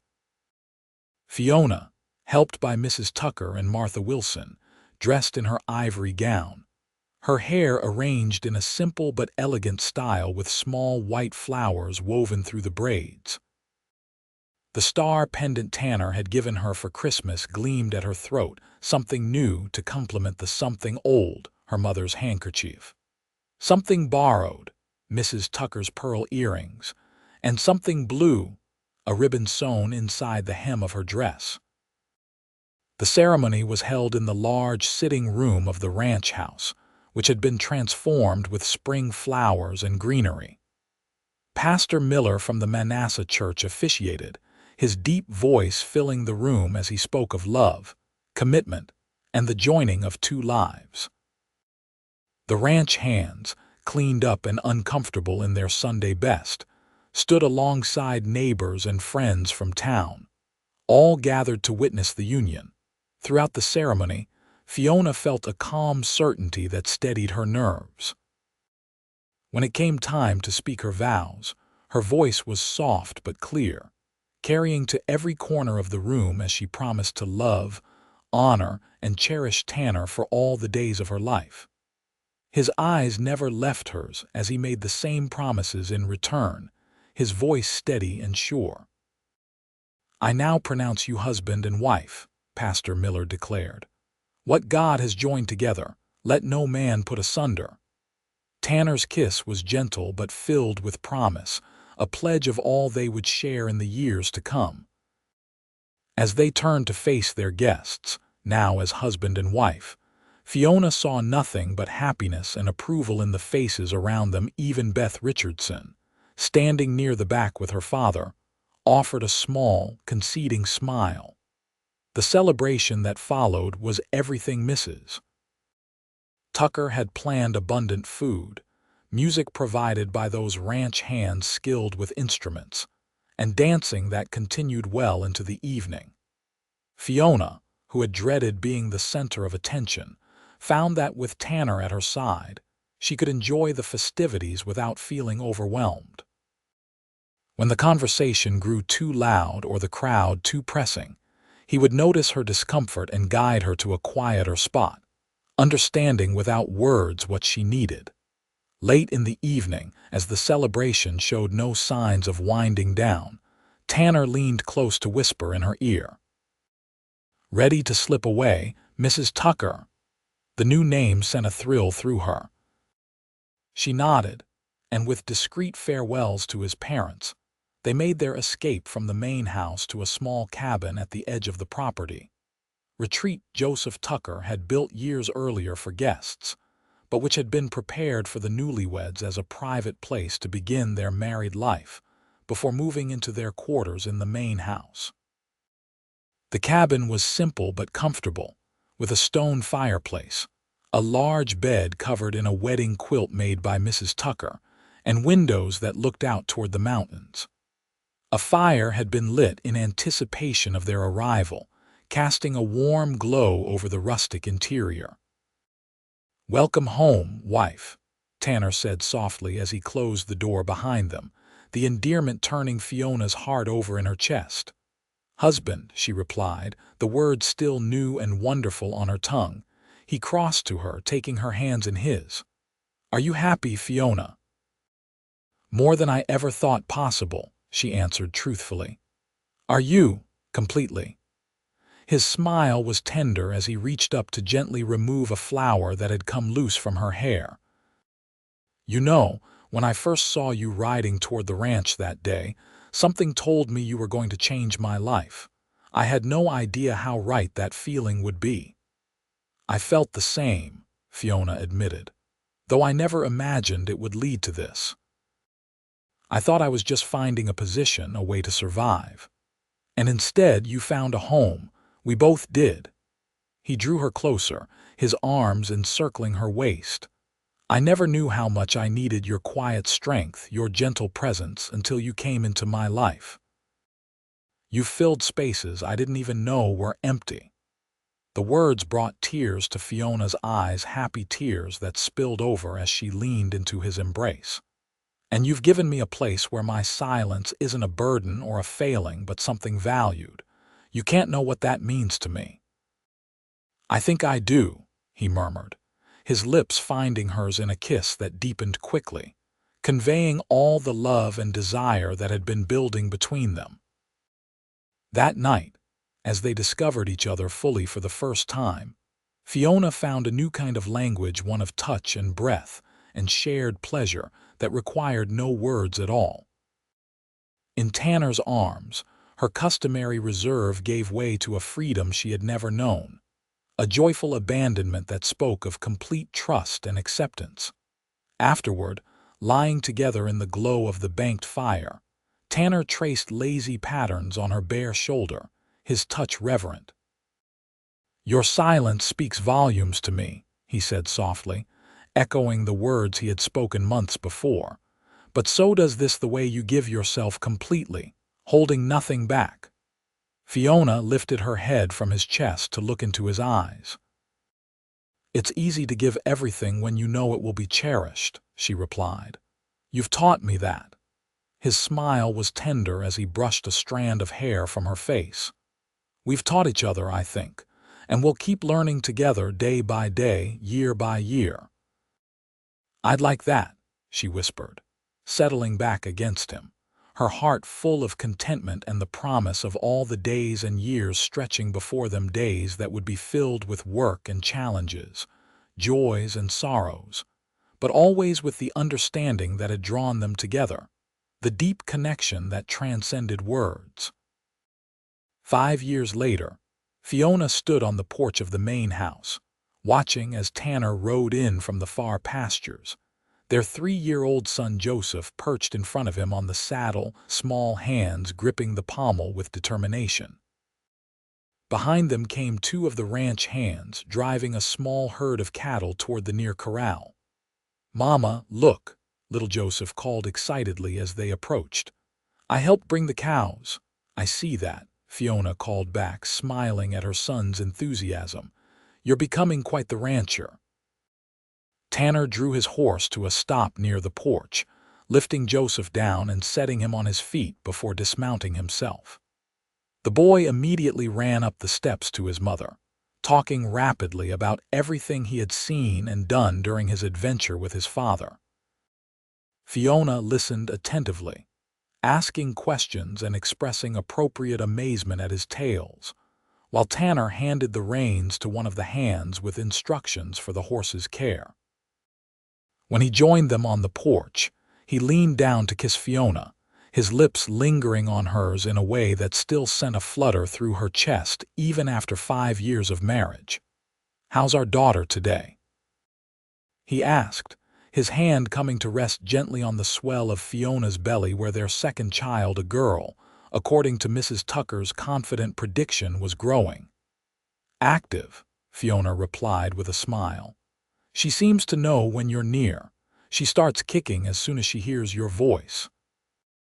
"Smart girl," Tanner said with satisfaction. "Takes after her mother."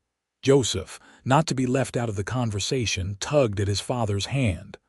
"Papa, can I show Mama the special rock we found?" "Of course, son." Tanner reached into his pocket and produced a small stone with a vein of quartz running through it, gleaming in the afternoon sun. "We found it by the creek," he explained as Joseph proudly presented it to Fiona. "Thought it might make a nice addition to your collection." The collection had begun with that first stone Tanner had brought her before they were married, and had grown over the years to fill a shelf in their bedroom stones. Unusual feathers, interesting seed pods, all small treasures gathered during Tanner's rides across the ranch and brought back as tokens of his constant thought for her. "It's beautiful," Fiona said, examining the stone before handing it back to Joseph. "Why don't you put it with the others and then wash up for supper? Grandmother has made your favorite apple dumplings." With a whoop of delight, the boy dashed into the house, his boots clattering on the wooden floor until Mrs. Tucker's voice called out a reminder about indoor manners. Alone for a moment, Tanner drew Fiona into his arms, his hand cradling her rounded belly. "How are you really feeling?" he asked, his eyes searching hers for the truth. "Not too tired. I'm well," she assured him, leaning into his embrace. "Your mother won't let me do too much, and little Joseph is a good helper in his way." "And the new girl?" he asked, a smile playing at the corners of his mouth. "Decided on a name yet?" They had been discussing names for weeks, unable to settle on one that felt right. Fiona had been considering her mother's name, but hadn't yet suggested it, uncertain how it would sound paired with Tucker. "I was thinking perhaps Eleanor after your mother," she said softly. "She's been so good to us." Tanner's eyes warmed with pleasure. "She'd be honored. Though knowing Ma, she'll insist the baby be called by her middle name to avoid confusion." He considered for a moment. "Eleanor Margaret Tucker. Margaret was my grandmother's name." "Eleanor Margaret," Fiona repeated, testing the sound. "It's lovely. Then it's settled." He kissed her forehead gently. "Now let's go in before Joseph convinces his grandmother to let him have apple dumplings before supper."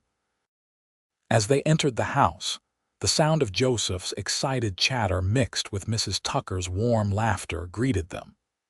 The main room was filled with the golden light of late afternoon and the delicious smells of the evening meal being prepared.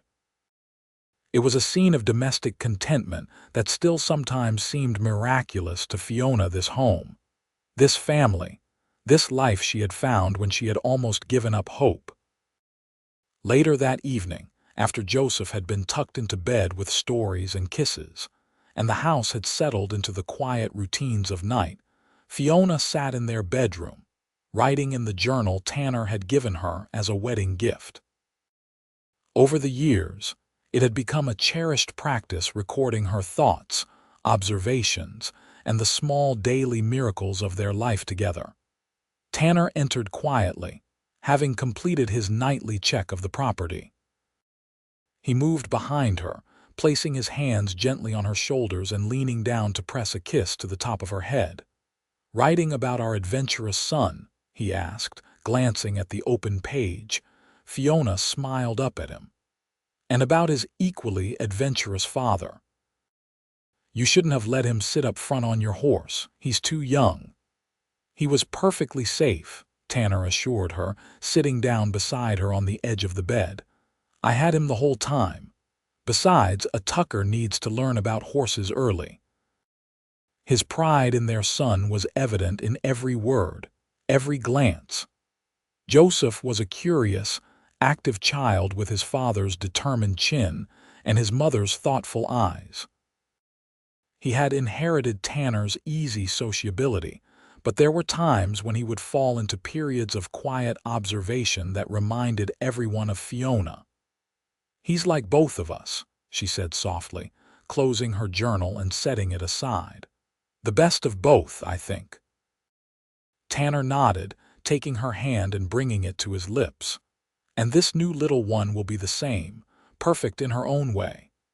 His eyes held hers, filled with the same love and admiration she had seen on their wedding day, just like her mother. Fiona leaned forward to kiss him, grateful beyond words for this man who had seen value in her silence when others had seen only deficiency, who had recognized the strength beneath her quiet exterior and helped her find her own voice, sometimes in words, sometimes in touch, sometimes in the eloquent language of shared understanding that had become the foundation of their marriage. "I love you, Tanner Tucker," she said simply. "And I love you, Fiona Tucker," he replied, his hand coming to rest on the swell of their growing child, more with each passing day. As darkness settled fully over the Tucker ranch and the stars came out, gleaming like silver beacons in the vast Colorado sky, Fiona thought of the paper stars they still made each Christmas, the silver star that still hung around her neck, and the bright, living stars of their family points of light in a life she had once feared would be forever shadowed by loneliness and misunderstanding. Her silence, once a barrier between herself and the world, had become instead the quiet center of a full and loving life, not because she had changed to meet others' expectations, but because she had found the one person who truly heard what her silence had to say.